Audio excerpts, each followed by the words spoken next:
ცხოვრებაში არის მომენტები, როცა ყოველდღიურობა და მასთან ერთად შენი მსოფლო აღქმა რადიკალურად იცვლება. ესაა, როცა შენ ცხოვრებაში შემოდის ქათქათა, თეთრი Sony PlayStation ამ ლეგენდარული ანიმაციით. თითქოს სამყაროში იდეალურმა ჰარმონიამ დაისადგურა და კლასელი გოგო, რომელიც ჩუმად გიყვარს, შენ გვერდით დაჯდა. ან როცა პირველად გასინჯავ Coca-Cola-ს საახალწლო შეკუთვნაში. ან როცა მარტო დარჩები და ხელის მოტორიკის საშუალებით სხეულის ერთობ გასაოცარ შესაძლებლობას აღმოაჩინე. და რა თქმა უნდა, ცხოვრება ვეღარ იქნება ისეთი დორე და მოჟამული, როცა Minecraft-ში შეიდერებს დააყენებ. ეს არის ცხონება, ეს არის სინათლე, ეს არის ღვთაებრივი პროვიდენცია. ეს არის ციური ძალების ემანაცია. ეს არის 10 FPS-ი და ვიდეო კარტის ლღობა. სალამი სასტავი, როგორც მივხვდით, დღეს მოკლედ მიმოვიხილავთ ფილმს Minecraft-ი კინოში. მთავარ პერსონაჟს სტივს თამაშობს ჯეკ ბლეკი, რომელიც ოფისის კლერკია და ბავშვობაში ოცნებობდა მაღაროში მუშაობაზე.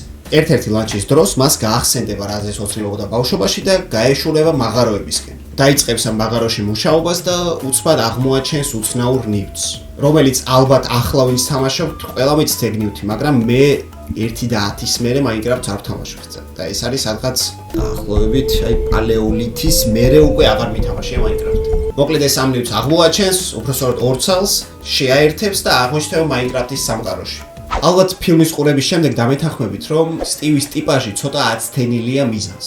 თამაში მისგან მარტო ჭამის ხმა გვესმის, ისე საერთოდ ხმას არ იღებს. და კინოში რატომ უნდა ყოფილიყო გამაღიზიანებელი ექსცენტრიული ნაცსავი, რომელიც საერთოდ არ გახსოვს, მაგრამ მას შენ ემბრიონი ახსოვხარ, ეგ ცოტა გაუგებარია, მაგრამ გასაგებია, იმიტომ რომ ჯეკ ბლეკია. იდეაში Minecraft-ის ერთ-ერთი მთავარი მუღამი არის survival. Survival-ის გარეშე Minecraft-ის წარმოდგენა შეუძლებელია, თუ კრეატიულ მოდში არ თამაშობ.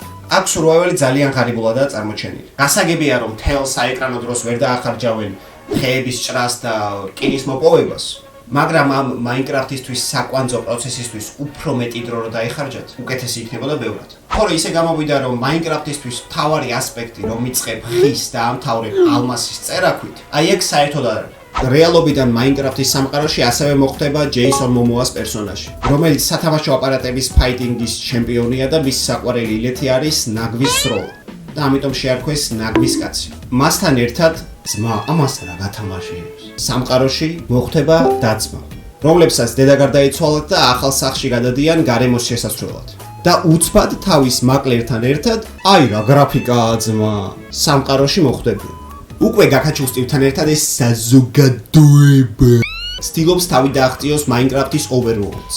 Overworld-ი ნიშნავს ვიდეო თამაშის სივრცეს, რომელიც უკავშირდება ყველა level-ს, ან გლეხურად რო ვთქვათ, ყველა tours, ან სხვანაირად კიდევ რო ვთქვათ, ყველა ratings. ამ კონტექსტში იგულისხმება უბრალოდ Minecraft-ის საწყისი სამყარო.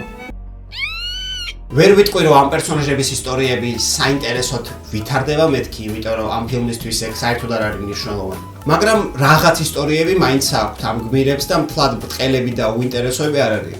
ამ ფილმის მთავარი მუღამი არის ხასხასა და ფერებიანი სამყარო და მეტნაკლებად სახალისო თავგადასავალი. თავისი რაღაც სპეცეფექტებით, აფეთქებები, ჩხუბები და ამ მხრივ ჩვენიერი მართლა.